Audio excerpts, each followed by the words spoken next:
جیسے مسجدوں کے اندر نماز پڑھی جاتی ہے، تو امام کے پیچھے ہم بسم اللہ کو زور سے نہیں پڑھیں گے، بلکہ دھیمی آواز سے اور آہستہ آواز سے ہم بسم اللہ پڑھیں گے۔ نمبر 3، عقیدے کے بارے میں، اللہ تعالیٰ جسم، اعضائے جسم جیسے ہاتھ، چہرہ، پنڈلیاں، انگلیاں وغیرہ وغیرہ، اور لوازم جسم جیسے کھانے پینے، اترنے چڑھنے، دوڑنے وغیرہ سے بھی پاک ہے۔ جیسے اللہ تبارک و تعالیٰ کی جو ذات ہے وہ سب سے بڑی ذات ہے، اور ہر چیز کو اللہ تعالیٰ نے بنایا ہے، لیکن اس میں بنانے میں ہمیں یہ بھی عقیدہ رکھنا ضروری ہے، چونکہ انسان جب کوئی چیز بناتا ہے تو وہ انسان یا تو اپنے ہاتھ کے ذریعے بناتا ہے یا اپنے پیروں کے ذریعے بناتا ہے، یعنی کہ اپنے جسم کے کسی نہ کسی حصے سے وہ انسان کسی بھی چیز کو بناتا ہے، وہ کسی نہ کسی حصے سے ہی اس کو بناتا ہے۔ لیکن اللہ تبارک و تعالیٰ کے بارے میں ہمیں یہ عقیدہ رکھنا ہے کہ اللہ تبارک و تعالیٰ نے تمام کی تمام چیزوں کو تو بنایا ہے، پیدا فرمایا ہے، لیکن کسی بھی چیز کے ذریعے نہیں بنایا، بلکہ اپنے کلمہ کن کے ذریعے بنایا ہے۔ جو اللہ تبارک و تعالیٰ کا کلمہ کن ہے، اللہ نے کسی بھی چیز کو بنانے کا ارادہ فرمایا تو اس میں اللہ نے فرمایا کن، یعنی ہو جا، کن تو وہ ہو جاتی ہے۔ تو اس لیے ہمیں عقیدہ رکھنا ہے کہ اللہ تعالیٰ کا نہ تو جسم ہے جیسے ہاتھ، چہرہ، پنڈلیاں، اور نہ ہی اللہ تبارک و تعالیٰ کے کوئی جسم کے لوازمات ہیں، جیسے جسم کے لیے ضروری ہے کھانا، چونکہ جب انسان کا جسم ہے تو اب انسان کے جسم کے لیے کھانا بھی ضروری ہے، پینا بھی ضروری ہے، پانی کی ضرورت بھی ہے، اور انسان کو چلنا بھی ضروری ہے، تو انسان کو دوڑنا بھی ضروری ہے۔ یہ ساری کی ساری جو چیزیں انسان کی ضرورتیں لگی ہوئی ہیں، تو اللہ تبارک و تعالیٰ جس طریقے سے جسم سے پاک ہیں کہ اللہ کا کوئی جسم نہیں ہے، تو اسی طریقے سے اللہ تبارک و تعالیٰ کی کوئی ضرورت بھی نہیں ہے، اللہ تعالیٰ کو کوئی ضرورت بھی لاحق نہیں ہوتی ہے، نہ ہی اللہ کو نیند آتی ہے، نہ اونگ آتی ہے۔ وہ اللہ تبارک و تعالیٰ نے قرآن کریم کے اندر ارشاد فرمایا، اللہ لا الہ الا هو الحی القیوم لا تأخذہ سنۃ ولا نوم۔ یہ بھی ہمیں ایک آیت ہے قرآن کریم کی، جس سے کہ ہمیں معلوم ہوتا ہے کہ اللہ تبارک و تعالیٰ کا کوئی بھی لوازمات جسم نہیں ہے۔ قرآن و حدیث میں جہاں اللہ کی طرف اعضائے جسم یا مخلوق کی صفات کی نسبت ہے، وہاں ظاہری معانی بالاتفاق مراد نہیں ہے، بلکہ وہ اللہ کی بعض صفات کی تعبیرات ہیں۔ پھر متقدمین کے نزدیک وہ صفات متشابہات میں سے ہیں، ان کی حقیقت اور مراد کو سوائے اللہ کے کوئی نہیں جانتا، جبکہ متاخرین کے نزدیک ان کی حقیقت اور مراد درجہ ذہن میں معلوم ہے، جیسے ید اللہ سے مراد قدرت باری تعالیٰ اور اترنے سے مراد رحمت کا متوجہ ہونا ہے۔ آواز میری پھر گڑبڑ سے ہونے لگی، آواز آ رہی ہے کلیئر؟ نہیں، آپ کا آواز نہیں آ رہی ہے سر، آ رہی ہے آپ کی آواز، کسی کا مائک کھلا ہوا ہے اس لیے آپ کی آواز ریپیٹ ہو کے آ رہی ہے۔ بھائی اپنا مائک بند کر لیں سب کے سب، میری آواز مجھے خود کو واپس ہو کے آ رہی ہے۔ اب ٹھیک ہے؟ یس سر، اب ٹھیک ہے۔ ہاں، تو ابھی جو ہم نے بتایا کہ قرآن و حدیث کے اندر جہاں اللہ تبارک و تعالیٰ کا جسم ہونا یا بہت سی چیزیں اعضائے جسم یا مخلوق کی صفات کی نسبت ہے، جیسے وہاں ظاہری معنی بالاتفاق مراد نہیں ہے، بلکہ وہ اللہ کی بعض صفات کی تعبیرات ہیں۔ جیسے کہ مثال کے طور پر قرآن کریم کے اندر ایک آیت ہے، ید اللہ فوق ایدیہم، ید اللہ ایک لفظ ہے ید اللہ، یعنی کہ اللہ کا ہاتھ، ید اللہ۔ تو اب اس سے تو معلوم ہوتا ہے کہ بھئی قرآن کریم کے اندر ترجمہ ہے اور لکھا ہوا بھی ہے ید اللہ، یعنی اللہ کا ہاتھ، تو معلوم ہوا کہ اللہ کا تو ہاتھ ہے۔ لیکن یہاں کیا ہے، یہاں ظاہری معنی مراد نہیں ہے، بلکہ وہ اللہ کی بعض صفات کی تعبیرات ہیں۔ تو اس میں پھر دو مذہب ہو جاتے ہیں ہمارے، متقدمین اور متاخرین۔ متقدمین کے نزدیک وہ صفات جو ہیں متشابہات میں سے ہیں، ان کی حقیقت اور مراد کو سوائے اللہ کا کوئی نہیں جانتا۔ یعنی متقدمین حضرات جو ہیں، یعنی متقدمین کی جماعت ہے، وہ کہتی ہے کہ ید اللہ کا مطلب یعنی جو اللہ کا ہاتھ کا ترجمہ ہے ید اللہ ہی کہ اللہ کا ہاتھ، تو اس کا مطلب حقیقت جو ہے، اس کا جو مطلب ہے وہ اللہ ہی جانتے ہیں، اس کے علاوہ اللہ کے علاوہ اس کا مطلب دوسرا کوئی نہیں جانتا، یہ اللہ ہی جانتے ہیں۔ لیکن دوسری جو جماعت ہے متاخرین کی، اور متاخرین کی جو جماعت ہے وہ یوں کہتی ہے کہ بھئی اس سے مراد جو ہے ید اللہ سے جو مراد ہے وہ ظن ہے، یعنی جیسے اس سے مراد کیا ہے، ہاں ظن نہیں بلکہ اس سے مراد کیا ہے، اللہ تعالیٰ کی رحمت مراد ہے۔ جیسے اترنا کہیں لکھا ہوگا کہ اللہ تعالیٰ خود اترتے ہیں یا اللہ تعالیٰ خود آتے ہیں، جیسے مثال کے طور پر حدیث شریف کے اندر آتا ہے کہ جو بندہ اللہ کی طرف ایک بالش آئے گا تو اللہ اس کی طرف ایک ہاتھ بڑھائیں گے، جو بندہ اللہ کی طرف چل کے آئے گا اللہ اس کی طرف دوڑ کے آئیں گے۔ تو اس طریقے سے حدیث کے اندر ہمیں اللہ کے بارے میں ملتا ہے، اور ابھی ہمیں بتایا گیا کہ اللہ کا یہاں پہ کوئی ہاتھ ہے، نہ اللہ کا کوئی پیر ہے، نہ اللہ چل سکتے ہیں، نہ اللہ دوڑ سکتے ہیں، نہ اللہ بہت سی چیزیں جو بتائی گئی۔ تو پھر یہ حدیث شریف کے اندر ایسا کیوں ہے کہ اللہ اس کی طرف چل کے آئیں گے، دوڑ کے آئیں گے؟ تو اس کا مطلب جو متاخرین ہیں، متاخرین حضرات جو کہتے ہیں وہ یہ کہتے ہیں کہ اس سے مطلب یہ ہے کہ اللہ کی رحمت متوجہ بندے کے پاس ہوگی، یعنی جب انسان اللہ کا ذکر کرے گا، اللہ کا ورد کرے گا، اللہ کو یاد کرے گا، تو پھر وہ اللہ کی رحمت بندے کی طرف اس سے بھی زیادہ تیزی سے متوجہ ہوگی، نہ کہ اللہ خود چل کے آئے گا بلکہ اللہ کی رحمتیں متوجہ ہو۔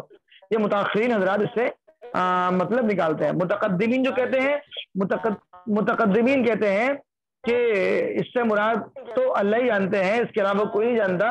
باقی متاخرین کہتے ہیں کہ بھی اس سے ان چیزوں سے مراد، یعنی اس طرح کے الفاظ سے مراد وہ اللہ کی رحمتیں ہیں۔ سمجھ میں آگی بات؟ یہ اللہ کی کوئی آواز ہے؟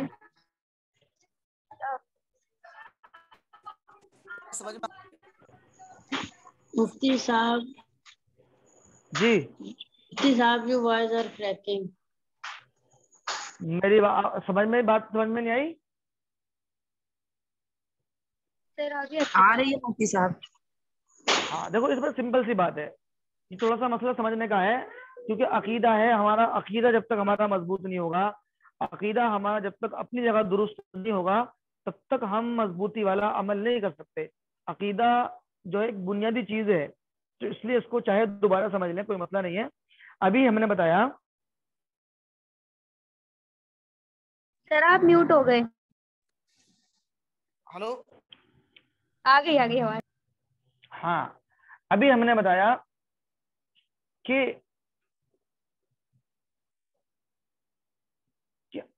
ہو سن ایک منٹ، میں اس مسئلے کو جب تک سمجھا رہا ہوں، پاپا کا فون آ رہا ہے، بار بار ان سے کہہ دیو کہ ابھی پڑھا رہے ہیں،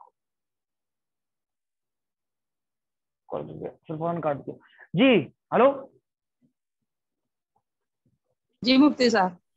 ہاں تو اس کو مسئلے کو دوبارہ سمجھیں، آپ کوئی مسئلہ نہیں ہے۔ مسئلہ یہ ہے کہ جس طریقے سے اللہ تبارک و تعالیٰ نے تمام کی تمام چیزیں پیدا کی ہیں، اپنے حکم سے پیدا کی ہیں، اپنے حکم کن سے پیدا کی ہیں، کہ اللہ نے فرمایا کسی چیز کو کرنے کے لیے کن تو فیکون، یعنی وہ ہو جاتی ہے۔ اللہ تعالیٰ کا کسی چیز کو بنانے کا ارادہ ہوا تو اللہ تعالیٰ نے تو صرف حکم کیا کن تو فیکون، یعنی وہ ترنت ہو جاتی ہے۔ تو اس کا مطلب اس کے آگے ہمیں بتایا کہ اللہ کا نہ کوئی جسم ہے، کہ جیسے جسم کے اندر ہاتھ پیر پنڈلی، تو نہ تو اللہ کا کوئی جسم ہے، اور نہ ہی جسم کے ساتھ جو چیزیں لاحق ہوتی ہیں، جیسے جسم کے لیے ضروری کھانا ہے، پینا ہے، سونا ہے، تو یہ تمام کی تمام چیزیں بھی اللہ کے لیے نہیں ہے۔ نہ اللہ کا کوئی جسم ہے، نہ اللہ کی لوازمات جسم ہے، سمجھے یہ چیزیں ہیں۔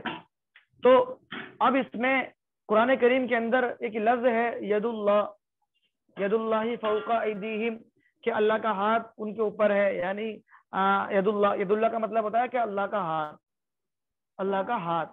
تو اب ہاتھ کا ترجمہ ہم پڑھیں گے، جب قرآن کریم کو دیکھیں گے تو قرآن کریم کو دیکھنے کے بعد معلوم ہوگا کہ بھی اس کے اندر تو ہمیں ہاتھ لکھا ہوا نظر آ رہا ہے ترجمے کے اندر، اور جبکہ ہمیں بتایا گیا کہ اللہ کا تو کوئی ہاتھ ہی نہیں ہے، تو یہاں یہ ترجمے کے اندر کیوں لکھا ہوا ہے؟ تو اب اس کے اندر دو مذہب ہو جاتے ہیں ہمارے علماء کے، ہمارے جو محققین حضرات ہیں اور بڑے علماء ہیں ان کے دو مذہب ہو جاتے ہیں، ایک متقدمین اور ایک متاخرین۔ متقدمین حضرات جو کہتے ہیں وہ یہ کہتے ہیں کہ بھئی جو قرآن کریم کے اندر جو الفاظ ہیں ید اللہ، اس طرح کے جو الفاظ ہیں تو متقدمین کہتے ہیں کہ ان کی حقیقت کو اللہ ہی جانتا ہے، اور اس کا جو مطلب ہے، ظاہری مطلب جو ہے، جو ظاہری ترجمہ لکھا ہوا ہے، وہ ترجمہ مطلب اس کا مراد نہیں ہے، بلکہ جو اس کی مراد، اصل مراد ہے، وہ اللہ ہی جانتے ہیں، اس کے علاوہ کوئی نہیں جانتا۔ لیکن متاخرین کا مذہب جو ہے، جو دوسری جماعت ہے، وہ یوں کہتے ہیں کہ بھئی ان جیسے لفظوں سے مراد وہ اللہ کی رحمت ہے۔ جیسے مثلا حدیث شریف کے اندر آتا ہے کہ جب بندہ اللہ کی طرف ایک بالشت آتا ہے تو اللہ اس کی طرف ایک ہاتھ بڑھاتا ہے، جو بندہ اللہ کی طرف چل کے آتا ہے اللہ اس کی طرف دوڑ کے چلتا ہے۔ تو معلوم ہوا کہ جب اللہ کے نہ ہاتھ نہ پیر نہ کوئی چیز ہے تو اللہ دوڑتا کیسے ہے؟ تو معلوم ہوا کہ اس سے مراد، متاخرین نے فرمایا کہ اس سے مراد اللہ کی رحمت ہے، کہ اللہ کی رحمت متوجہ ہوتی ہے۔ جب بندہ اللہ کی طرف آئے گا تو اللہ کی رحمتیں جو ہیں اس کی طرف متوجہ ہوں گی، یہ چیز ہے، یہ اس کے اندر مسئلہ سمجھنا ہے، ٹھیک ہے سر جیسے کہ ہم سنتے ہیں کہ جب مفتی صاحب سمجھ میں آ گیا، ہوگا، سمجھ میں آ گیا نا؟ سر ایک کوشچن جی میرا ہے الحمدللہ بہت اچھا سمجھا رہے ہیں، آگے بتائیں۔ جی بتائیں۔ سر ایک کوشچن ہے میرا، میں کو یہ پوچھنا ہاں ہے کہ جیسے کہ سب کہتے ہیں کہ آخرت والے دن سب کا حساب ہوگا، ہم اپنے پیغمبر کا دیدار کریں گے، اللہ کا دیدار کریں گے، تو سر وہ کیا چیز ہوگی جس کا ہم دیدار کریں گے جب اللہ کی کوئی اپیرنس ہی نہیں ہوتا ہے، تو ہم کیسے وہ دیکھیں گے؟ وہ جو ہوگا وہ ایک نور ہوگا۔ نور کیا ہے کہ ایک نور کی طرح، مطلب ایک جو کہتے ہیں نا کہ اللہ تعالیٰ کا دیدار ہوگا آخر میں، جب جنت میں پہنچ جائیں گے تو اللہ کا دیدار ہوگا۔ وہ کیسے ہوگا؟ یہ جو باتیں ہیں یہ ساری، یہ باتیں آخرت کی باتیں ہیں، ٹھیک ہے، یہ غیب کی باتیں ہیں، غیب پر ہمیں ایمان لانا ہے۔ اب وہ اللہ تعالیٰ اپنا دیدار کس طرح کرائیں گے یہ اللہ ہی جانتے ہیں کہ وہ کس طرح کرائیں گے، بلکہ اس میں ہمیں کہیں نہ کہیں یہ محسوس ہوتا ہے کہ اللہ تعالیٰ کا ایک نور ہوگا۔ جیسے حضرت موسیٰ علیہ السلام نے اللہ تعالیٰ کو دیدار کرنے کی درخواست کی تھی کہ اللہ میں تمہیں دیکھ، جی بتائیں۔ بول نہیں، میرا سر دکھ رہا ہے اور نماز نہیں پڑھی۔ Hello Tabassum Khan, mute yourself. جی، تو جس طریقے سے اللہ تبارک و تعالیٰ سے درخواست حضرت موسیٰ علیہ السلام نے کی تھی کہ میں آپ کو دیکھنا چاہتا ہوں، تو اللہ تعالیٰ کی ایک تجلی حضرت موسیٰ کی طرف بڑھی تھی، یعنی ایک روشنی، ایک نور، جس کی بنیاد پر وہ بے ہوش ہو گئے تھے، دیکھ نہیں پائے تھے، وہ ایک نور ہی تھا۔ اب ہو سکتا ہے کہ آخرت میں بھی ایک نور ہی ہوگا جو کہ اللہ تبارک و تعالیٰ، اس وقت میں تو حضرت موسیٰ نہیں دیکھ پائے تھے، لیکن سوال پیدا ہوتا ہے کہ ہم کیسے دیکھ پائیں گے جب وہ نبی دیکھ نہیں پائے تھے؟ تو جواب اس کا یہ ہے کہ اس وقت میں اللہ تعالیٰ ہمیں دیکھنے کی صلاحیت اور دیکھنے کی طاقت اور قدرت عطا فرمائیں گے، اب ٹھیک ہے؟ ہاں، دوسری چیز اب بڑھتے ہیں ہم، جی مفتی صاحب جی اب مسائل کو، اب چلتے ہیں مسائل کی طرف۔ مسائل کا مطلب ہے یعنی کہ جو مسائل چلتے تھے ہمارے ناپاکی کے، نجاست حکمیہ کی قسمیں اور ان کا حکم۔ نجاست دو قسم کی بتائی تھی، ایک نجاست حقیقیہ اور ایک نجاست حکمیہ۔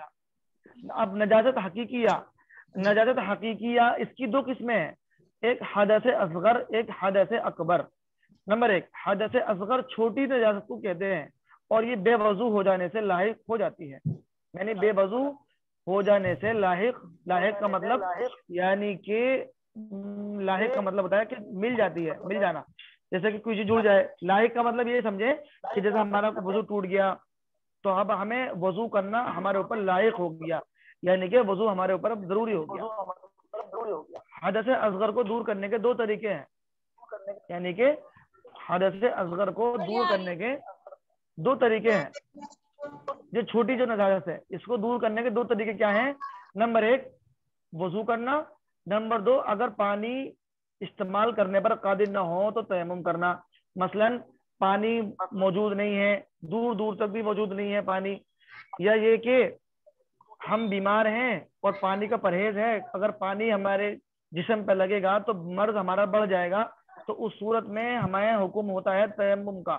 تو حدث اصغر جو ہوتی ہے یعنی چھوٹی حدث، یعنی چھوٹی ناپاکی، اس کو دور ہم دو طریقے سے کر سکتے ہیں، ایک تو وضو کر کے، اگر وضو کا پانی نہیں ہے تو ہم پھر تیمم کر سکتے ہیں۔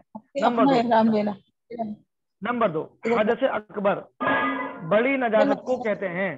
حدث اکبر جو ہوتی ہے اس کو بڑی نجاست کو کہتے ہیں، اور یہ تین طریقے سے